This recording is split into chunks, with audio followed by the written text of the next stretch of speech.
Bill पेश होने वाली है पार्लियामेंट में 788 एमपीस है 788 उनके ऊपर किस तरीके से हम प्रेशर बिल्ड कर सकते हैं, किस तरीके से उन पर दबाव डाल सकते हैं कि उस बिल को नाकाम बनाया जाए पार्लियामेंट। मैं सैयद ह्यूमन जस्टिस ऑर्गेनाइजेशन की मैनेजिंग डायरेक्टर और वुमेन सेल की प्रेसिडेंट हूँ और हम लोग इस चीज़ के लिए सब एहतजाज कर रहे हैं। ये वक्त अमेंडमेंट बिल जब से आया है तब से हर तरीके से कितनी तरीकों से हमारे को सताया जाएगा। बताइए कहाँ तक हमारे नफ्स पे ज़र लगाया। पहले बाबरी मस्जिद के नाम से हमारे को ज़र लगाई गई, उसके बाद में इतनी सारे मस्जिदों को हमारी शहीद करते चले गए।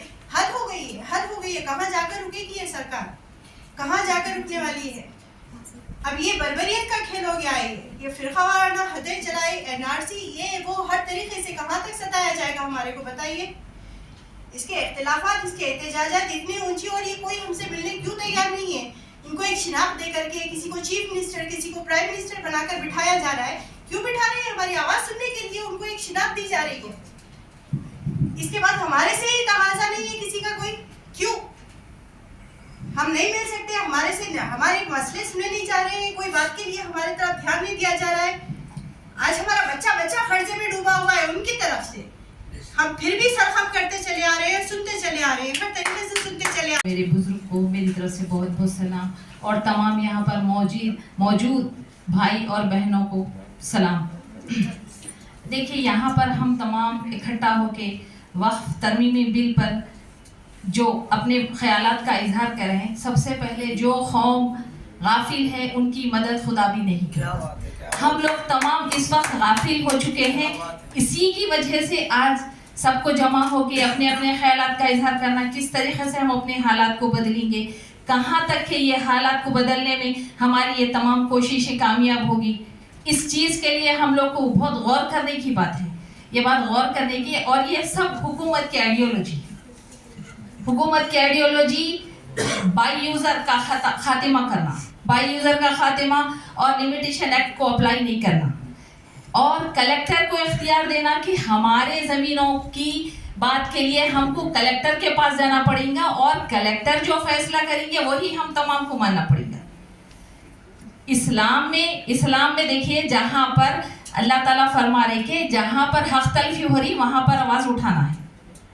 तो इसमें ऐसा नहीं है कि औरत को नहीं उठाना है, बल्कि औरत को भी आवाज़ उठाना है। और जब तक हमको इंसाफ नहीं मिलेगा तो हम अदालत का दरवाज़ा खटखटाएंगे। कानून का दरवाज़ा खटखटाना हमारा हक है और कानून को अपने हद में रह के जगाना और उनको बोलना कि ये हमारा हक है, हमारी मसाजिद है, हमारी इबादत गाहों पर जो मशाकिल आ रहे हैं, हमेशा इबादत गाहों की बात हो रही, जबकि मुल्क में परेशान हाली, कोई औरत सेफ नहीं है, लड़कियां सेफ नहीं है, बेरोजगारी बढ़ते जा रही, उस पर कोई बात गौर नहीं की जाती। हुकूमत का काम सिर्फ हिंदू और मुसलमान से ही हुकूमत चल रही।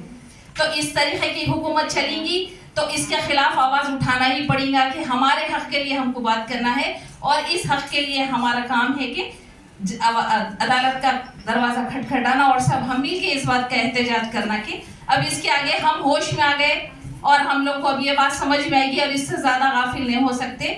तो इसके लिए हम तमाम को आगे बढ़ना और ऐसे मीटिंगों को कामयाब करना है। अगर ये आज की मीटिंग हुई, ख़त्म हो गया, फिर अब इसके बाद रमज़ान आने वाला है, फिर मीटिंग नहीं होगी, लेकिन ऐसे मीटिंगों का एहतमाम करना चाहिए। मैं शुक्रिया अदा करना चाहूँगी कि सोफी उलमा खैरुद्दीन सरकार के ऐसे यहाँ पर हमको कुछ ठोस कदम उठाने की बात करना है।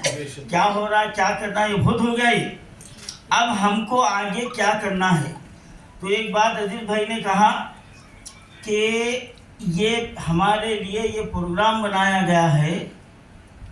अजीज भाई ज़रा कुछ ढके छुपे अंदाज में बोले कि मकान को निशान डाल दिया गया है और ये बताया गया है कि ये जाएंगे तो तुम्हारे को मिलेगा, लेकिन मेरे जहाँ तक मालूमात है थोड़ा और इसमें इजाफा आगे बढ़ा दीजिए। और इजाफा ये है कि हर 10 मुस्लिम घर पर एक कारकुन को एक मुकर्रर किया गया है।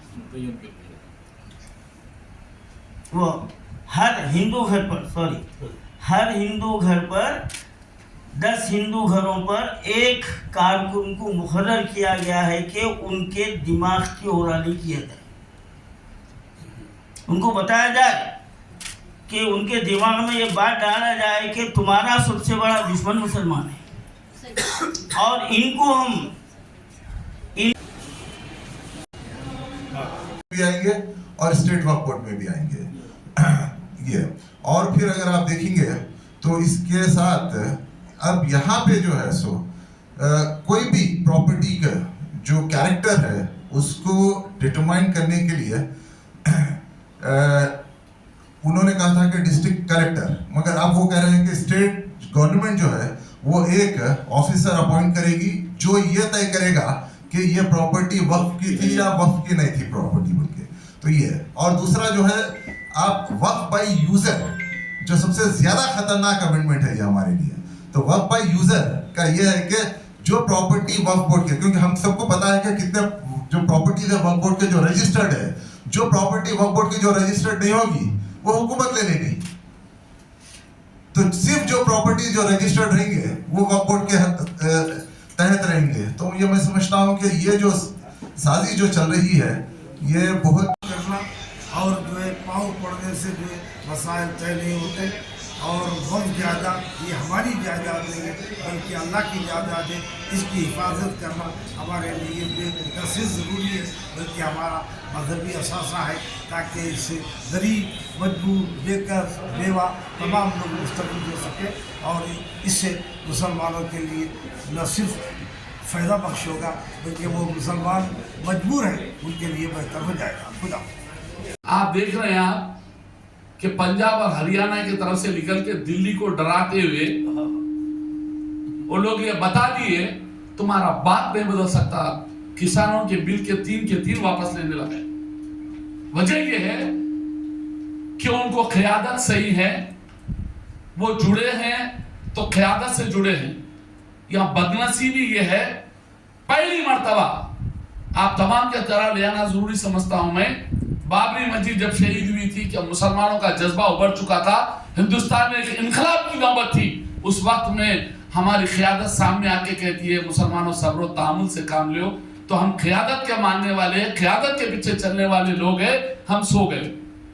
وہ ایک سونا آج ہمیں بار بار سلا رہا ہے، بار بار بے عزتی دکھا رہا ہے، بار بار ٹوٹ رہے ہیں. اس کے باوجود بھی ہم سہمے ہوئے تھوڑے لوگ بیٹھ کے اجلاس کی کرتے ہیں، جس طرح سے کسی میت میں آ کر پرسا دیتے ہیں. وہ